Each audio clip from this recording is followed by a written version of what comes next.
când vine ciclul, prima zi, când vine ciclul la o femeie, pornesc pe drum un număr de foliculi la fiecare ovar.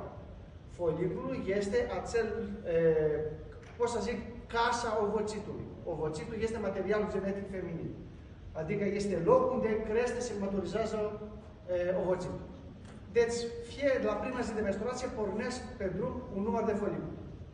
Și fiecare zi ce trece timpul, de niște hormoni care se elimină din hipofiza noastră, din capul nostru, acești foliculi se hrănesc, cresc și nu cresc doar cantitativ, dar și calitativ, adică se maturizează.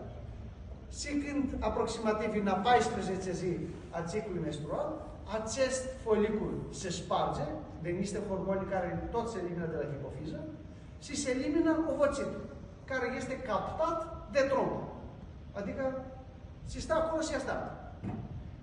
Dacă în zilele respective avem contact neprotejat, spermatozoizii care se elimină în zona vaginului trec de col uterin și de uter, ajung la trompă și traversând trompa se duc și se întâlnesc cu ovocitul care așteaptă acolo după ovulație.